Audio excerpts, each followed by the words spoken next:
ನಮ್ಮ ಹೆಸರು ವೀರೇಶ್ ಹಿರೇಮಠ್ ಅಂತ. ಈ ಹೊನ್ನಮ್ಮನ ಕೆರೆ ಅರ್ಚಕರು ನಾವು. ಇದು ಹಿಂದಿನ ಕಾಲದಲ್ಲಿ ಅಂದರೆ ಇದು ಒಂದು 500 ವರ್ಷದ ಇತಿಹಾಸ.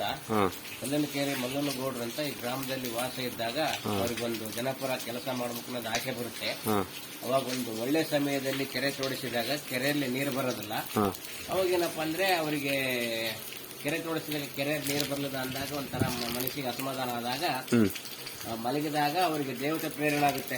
ಹಿರು ಶಿಷ್ಯನ್ನು ಕೆರೆಗಾವತಿ ಕೊಡಿ ಅಂತ ಕೇಳಿದಾಗ ಹಿರು ಶಿಷ್ಯನ್ನು ಕೊಟ್ರೆ ಹಿರುತನಕ್ಕೆ ಯಾರಿಲ್ಲ ಅಂದಾಗ ಹಿರು ಸೊಸೆಯವನ್ನಮ್ಮನ ಕೆರೆಗಾವತಿ ಕೇಳ್ತಾಳು. ನೋಡಮ್ಮ, ನನಗೆ ಇಬ್ರು 2 ಕಣ್ಣಿದ್ದಂಗೆ, ಒಂದ್ ಕಣ್ಣು ಕೊಟ್ಟರು ಒಂದ್ ಕಣ್ಣು ಇದಾಗುತ್ತೆ, ಬೇರೆ ಏನಾರ ಪೂಜೆ ಪುನಸ್ಕಾರ ಕೇಳ ಅಂದಾಗ ಇಲ್ಲ, ಗ್ರಾಮಕ್ಕೆ ಅಭಿವೃದ್ಧಿ ಆಗೋದಿದ್ರೆ ನೀವು ಕೆರೆಗೆ ಹೋಗಿ ನಿಮ್ ಸೊಸೆ ಪೂಜೆ ಮಾಡಿ ಬರ್ಬೇಕಂತ ಅಪ್ಪಣೆ ಕೊಟ್ಟಾಗ ಅವ್ರು ಬೆಳಗ್ಗೆ ಎದ್ದಾಗ ಒಂಥರ ಮನಸ್ಸಿನಲ್ಲಿ ಅಸಮಾಧಾನ ಆಗುತ್ತೆ. ಏನಪ್ಪ, ನಾನೊಂದು ಗ್ರಾಮಕ್ಕೆ ಅಭಿವೃದ್ಧಿ ಆಗ್ಲಿ ಅಂತ ಕೆರೆ ತೋಡಿಸಿದ್ರೆ ಸೊಸೆಯರನ್ನೇ ಬಲಿ ಕೇಳ್ತಲ್ಲ ಅಮ್ಮನವರು ಅಂತ ಅಂದು ಮನಸ್ಸಲ್ಲಿ ಒಂದು ದುಗಡ ಇಟ್ಕೊಂಡಾಗ ಹೊನ್ನಮ್ಮ ತುಂಬಾ ಬುದ್ಧಿವಂತೆ ಚತುರವಂತಿಕೆ ಇರ್ತಾಳವಳು.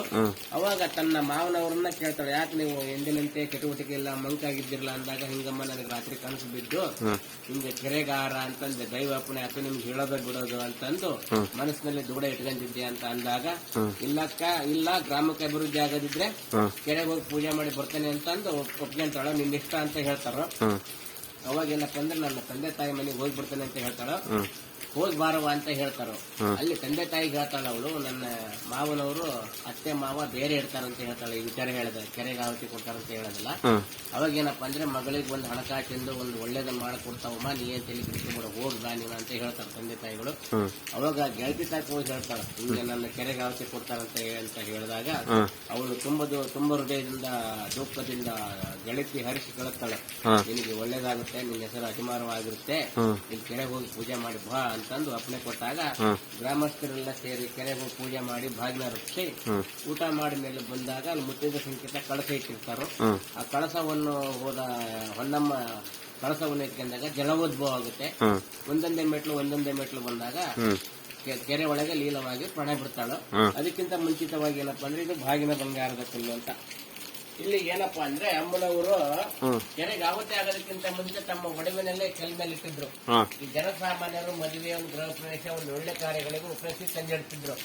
ಕಾಲಕ್ರಮೇಣ ಅದು ನಶಿಸಿ ಹೋದಾಗ ಒಡವಿನೆಲ್ಲ ಕೆರೆಗೆ ಹಾಕಿದ್ರು. ಈಗ ಒಡವೆ ಸಂಕೇತವಾಗಿ ಗೌರಿ ಹಬ್ಬದಲ್ಲಿ ಬಾಗಿನ ಇಟ್ಟು ಪೂಜೆ ಮಾಡಿ ಕೆರೆಗೆ ಬಿಡ್ತಾರೋ.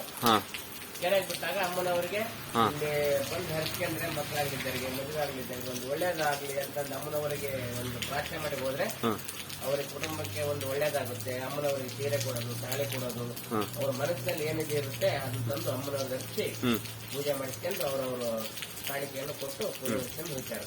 ಇದೇ ಅಮ್ಮನವರ ಕತೆ.